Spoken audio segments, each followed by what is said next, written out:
last week we took an L on GJ. It's not every day that we're gonna make thousands of dollars in profits. Sometimes losses will just happen, right? It's just part of the game. So yeah, I just wanted to be extremely honest and transparent like I've always been since the start of the trading gig 4 years ago, right? Just showing you guys the good, the bad, the ugly side of trading. Most importantly, just showing you guys the professional side of trading. And professional traders, what they do a lot is journaling. So yeah, here I am just reviewing this trade, seeing what I could have done better on this trade and what's the mistake I've committed and what I can learn from that particular trade itself. I fully embrace the fact that every trade outcome is random, which means when I enter a trade, I don't expect me to win that trade even if I have 10,000 different confluences, because that's just not how the market works. And I just know that, okay, as long as I follow my plan, even if I lose that trade, it is still counted as a successful trade in my playbook. So yeah, looking at this trade on GJ, even though I executed my plan correctly, it's just not a good trade. Like, looking at these charts right now, I know exactly what went wrong. Okay, that's another thing about professional traders, is that they know exactly what went wrong. They know whether they made a psychological error or a technical error. And in this case, it's both. So I look at the confluences for this trade. The higher time frame, it was bullish, right? Because it just created a market shift after it break through the last lower high that we have right here. So we just waited for price to pull back to one of these zones that led to the market shift before we look for our entry. So the minute price pulled back to the near zone, what happened was that I actually jumped down to my 15-minute time frame, right? That is where I waited for price to mitigate this demand zone that swept liquidity right here, right? So in a way, it's some form of like a high probability zone. And I also waited for pull inducements to be taken right here, or the available liquidity below this swing low right here. And then what happened was that you can see price is fractal, right? We got a market shift for the internal structure, which shows us that price has shifted bullish. But later, did I know it's just for price to actually make a pullback, right? So that was my first mistake. My first mistake was to assume that this market shift meant that the internal order flow have shifted bullish, when in reality, it's more of like a fractal market shift, which indicate to us that price is just pulling back to that last bearish internal order flow before price continue going down even further. And then for the lower time frame confluence, what we have was that, yeah, we waited for price to pull back to this extreme zone that led to the market shift. And then, yeah, we entered somewhere right around here after we got a fractal market shift, after we got the liquidity sweep. So yeah, we end up getting stopped out about 5, 10, 15, 20, 25, 30 minutes later after we have entered into the trade. Yeah, so once again, reviewing this trade, I know exactly what went wrong. First of all, it was really like the psychological part, right? It was really the emotions. Because before I took this trade, I was actually having like a very, very good start to January, right? I was winning a bunch of trades. I was actually making a shit out of money. And that got me feeling a little bit euphoric, right? So as a result, I felt a little bit overconfident.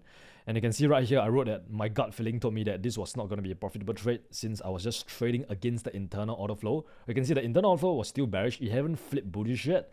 But I just entered right here assuming that price is going to go up because I'm so goddamn overconfident. I'm cocky since I've won the past few trades. So yeah, price action was showing that price will continue bearish, right? Like on hindsight, it looks very, very clear.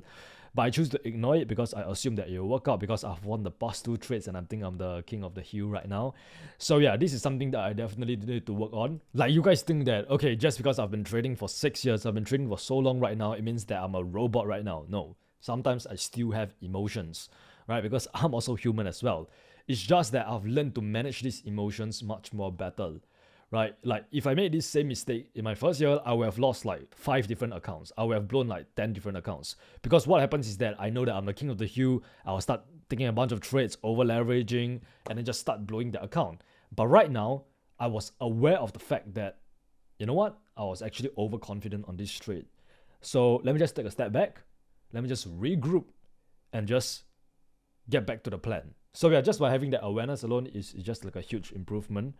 So another thing was bottom, right? So on this day, there was no clear buyers. There was no clear opportunities in the markets. But then I was like, holy shit, I gotta make some money this week because I have a goal to make 100K this month. So I gotta force some trades. Yeah, so this just caused me to force trades, you know, take a bunch of low quality setups like this. Even though this trade checked the plan, right? It crossed all the checklists. But the reason why it's low probability is because like the internal order flow have not like shifted bullish right here, right? You can see price is still bearish. So you just end up just disregarding this extreme zone and just blow right past it. So yeah, based on this, I know, okay, these are the mistakes that I've committed. These are the emotions that was involved in this trade. These are the key lessons I can learn from these mistakes right here.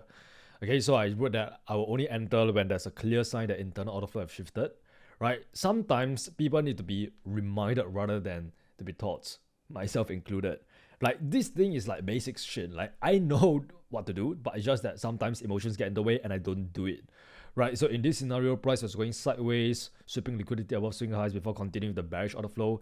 There was just no clear indicator that tells us that the structure has shifted, making this a low property setup. So in that case, yep, it is what it is. I bite the loss and I move on. And yeah, I just know that, okay, I always gotta wait for market shift when I'm trading pro trend and counter internal phase, because that's what I was doing right here. Feels good reviewing this trade, even though it was a loss. But yeah, you know what they say, a loss is only a loss if you don't learn from it. A mistake is only a mistake if you don't learn from it. So yeah, that's my philosophy. That is why I always make sure that I journal the trades, no matter whether it's like a winning trade or like a losing trade, so that I can actually review them and just be introspective, right? Just think about what are the things that I could have done better, what are the things that I shouldn't have done, etc., etc. And this alone has just allowed me to improve drastically as a trader. Right now it's just the time for me to actually regroup and just come onto the charts with a clear and focused mind, so that we can actually assassinate the charts this week. All right, bye.